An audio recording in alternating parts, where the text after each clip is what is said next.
जी रीमा जी, आप आतंकवाद पे थोड़ा टाइम तो दीजिए ना बात करने को। मैं चिल्लाऊंगा नहीं, मैं बात कर लेता हूँ। मैं जवाब देता हूँ आपको। बोलिए।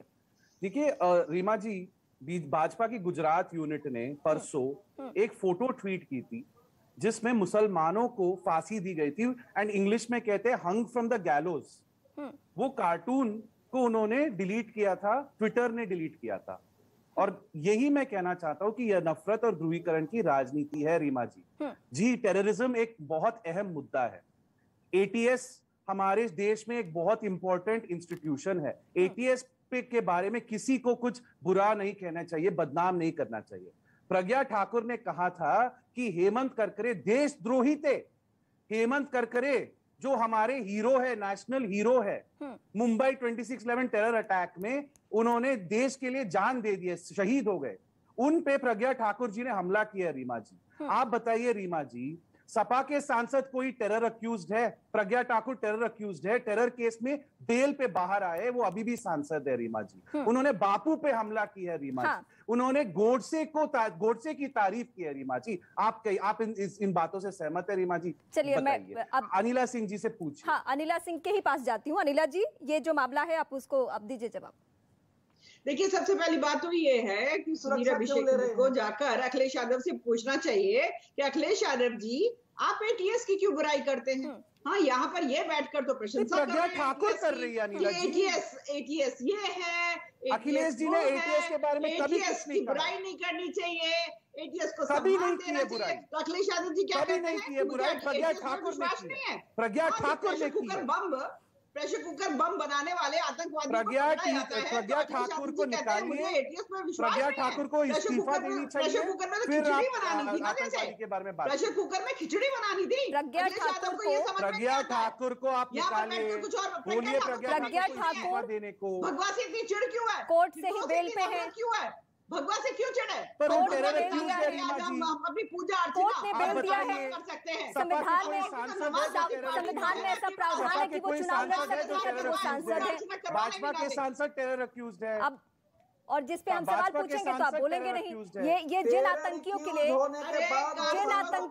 आपने ये कहा कि इनके ऊपर से आरोप खत्म कर दिए जाए, जिन आतंकियों के अभी हमने नाम लिया करके लड़की को मरवा के अपने प्लॉट में गड़वाने वाले, वो कौन है? अभिषेक सुधीर, अभी जितने लोगों का मैंने नाम लिया उनके ऊपर से आरोप खत्म करने के लिए कहा गया। हमने लिया है। संविधान में अगर प्रावधान है कि कोई आरोपी चुनाव लड़ सकता है तो लड़ सकता है। ये तो संविधान का मसला है, ये लोकतंत्र का मसला है। टेरर आरोपी, बट वो आरोपी टेरर आरोपी है, टेरर केस में आरोपी है। अच्छा, बीजेपी ने कभी आरोप खत्म करने के लिए अपील की कहीं किसी कोर्ट में?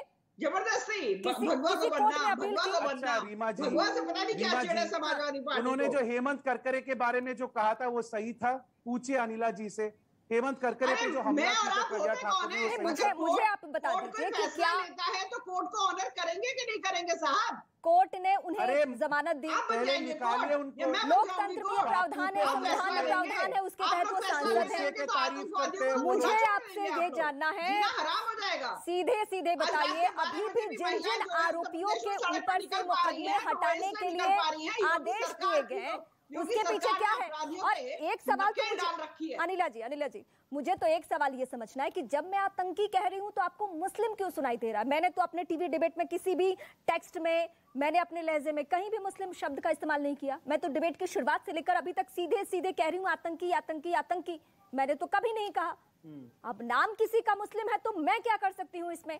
क्या मैं जाके नाम लिख रही हूँ? नहीं, मैं तो वही कह रहा हूँ। आप प्रज्ञा ठाकुर की नाम भी लीजिए। आप प्रज्ञा ठाकुर का मामला क्यों जप रहे हैं? प्रज्ञा ठाकुर का मामला अलग है और ये को आतंकवादी बनाना चाहते हैं। तो अहमदाबाद की मामला अलग है। अरे मैं आपसे क्या बोल रही हूँ, प्रज्ञा ठाकुर अभी भी उनके ऊपर केस चल रहा है। बीजेपी ने एक बार भी कहीं अपील नहीं की है कि केस खत्म किया जाए, कहीं भी किसी भी सरकार को आदेश नहीं दिया है। देवेंद्र फडणवीस की भी वहां सरकार रही है, बीजेपी की महाराष्ट्र में सरकार रही है, एक भी दिन कोई भी इस तरीके की रिपोर्ट आप बता दीजिए प्रज्ञा ठाकुर को लेकर। अच्छा, लेकिन आपके प्रज्ञा ठाकुर जो बेल में है, आपके ये सारे जो चिट्ठे हैं और जो समाजवादी पार्टी का स्टैंड है, साल दर साल क्या स्टैंड रहा है आतंकियों को लेकर, ये मैं अपने दर्शकों को बता चुकी हूं। क्या स्टैंड है भाई? क्या कहा है अखिलेश जी ने? जो जवाब दिया मैं बता सकता हूँ। अखिलेश जी ने कहा है, अखिलेश जी ने तो आदेश दिया। अरे बात तो सुनिए, उनकी सरकार में वापस ले लिया गया केस। करने दीजिए। हाई कोर्ट ने, इलाहाबाद हाई कोर्ट ने दखल दिया, हाई कोर्ट ने फैसला निरस्त किया। आप मानते हैं इलाहाबाद हाई कोर्ट को? मानते हैं ना? उसी इलाहाबाद हाई कोर्ट ने निरस्त किया बात करने आदेश को। बात करने दीजिए, सुनिए बात। अब पहली बात ये है कि 2008 में जब अहमदाबाद में ब्लास्ट हुई थी, आपको पता है अखिलेश जी किसके साथ थे? आपको पता है अखिलेश जी कहाँ थे? अखिलेश जी टेरिटोरियल आर्मी के ऑफिस। सुन लीजिए। अरे आप जवाब भी नहीं सुनना चाहते, इसलिए मैं कहता हूँ आप पत्रकार नहीं है, प्रवक्ता है। बात अरे आप कह लीजिए, आपके कहने से फर्क पड़ता? मैं आपसे सर्टिफिकेट लेने के लिए बैठी हूँ यहाँ पे। फर्क नहीं पड़ता तो बात तो सुनिए। आप तय करेंगे कि मैं प्रवक्ता हूँ कि पत्रकार हूँ?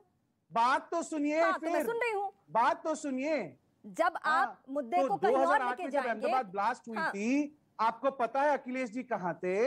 वो टेरिटोरियल आर्मी के ऑफिस में थे। अखिलेश जी दौलपुर मिलिट्री स्कूल से पढ़े हुए थे। वो किसके साथ थे वहां? 2006 में भी जी के साथ। 2006 में भी अखिलेश जी सरकार में नहीं थे। जब बनारस में घटना हुई तो बम धमाका हुआ तो नहीं थे सरकार में। लेकिन 2013 में जब वो सरकार में आते हैं तो वो क्या करते हैं? जिससे आरोप लगता है, जो आरोप लगता है उस, हाँ, जब तीखे सवाल पूछूंगी तो आप कहेंगे ना कुछ और है आपके पास। अरे आप फर्क पड़ता है, बन जाइए बीजेपी फर्क पड़ता है, फर्क पड़ता है, सिंह से और मच बेटर आप भी प्रवक्ता बन जाइए। फर्क पड़ता है। अब ये आप तय करेंगे। आप भी ना इंडियन मुजाहिदीन के आप भी प्रवक्ता बन जाइए। जो के ये क्या तरीका है? फर्क नहीं पड़ता मुझे। ये क्या तरीका है? ये देखिए, मैंने बताया ना कि समाजवादी पार्टी का आप दिखा रहे हैं कि आपका स्तर क्या है। इस तरीके से डिबेट में ना चलेगा नहीं। और आप भी दिखा रहे, सबको बिल्कुल नहीं, आपका स्तर दिख रहा है। स्तर दिख रहा है आपका। इंडियन मुजाहिदीन के प्रवक्ता जल्दी खत्म करिए, मुझे दूसरी चैनल पे जाना है। उन्हीं के बारे में ज्यादा अच्छी आप वकालत कर सकते हैं। आपकी पार्टी जो है ना आतंकवादियों को सपोर्ट करने वाली पार्टी, आपकी पार्टी अपराधियों को सपोर्ट करने वाली पार्टी, आपकी पार्टी जो है भ्रष्टाचारियों को सपोर्ट करने वाली पार्टी, एक एक वैकेंसी का सौदा करने वाली पार्टी। कह रहे हैं सरकारी नौकरी की इतनी वैकेंसी है, वैकेंसी क्यों नहीं दी? आपकी तरह के पैसे की दलाली कर हम नौकरियां देते हैं। 4.5 लाख नौकरियां सरकारी दे चुके हैं। आगे भी जो भी नौकरी दी जाएगी किस डिपार्टमेंट में दी जाएगी? नकल डिपार्टमेंट में 4.5 लाख नौकरी नकल माफिया को पाल कर रखते थे। वेरी गुड, उनका रैकेट तोड़ दिया गया है। आप मुद्दे पे आए, परेशान है ना? आप मुद्दे पे आए, बताइए। ये वाली सरकार थी उत्तर प्रदेश को कट्टा सट्टा पट्टा नहीं चाहिए। नमाजवादी पार्टी जाके अज़ा लगाओ। नमाजवादी पार्टी ये ठीक बात है रीमा जी। रीमा जी आप इस बात से सहमत है? नमाजवादी बोलने वाली रीमा जी ये सुन रहे हैं? गलती हो जाती है, ये बदतमीजी नहीं है। कार्यकर्ता जो नमाजवादी ये ठीक है रीमा जी? नहीं तो आप न्यूज़ 18 इस बात से सहमत है? न्यूज़ 18 इस बात से सहमत है? हम नहीं कह रहे, बीजेपी का कहना है, हमारा कहना नहीं है। बुलंदशहर में माफिया के साथ जब सामूहिक बलात्कार होता है, माफी मांगे अनिला सिंह। क्या कहा था? नमाजवादी चलिए अवधेश जी के पास में जाती हूँ। चलिए आप दोनों के पास में आऊंगी। अवधेश जी, मुझे कंक्लूजन आपसे ये समझना है, तब से आप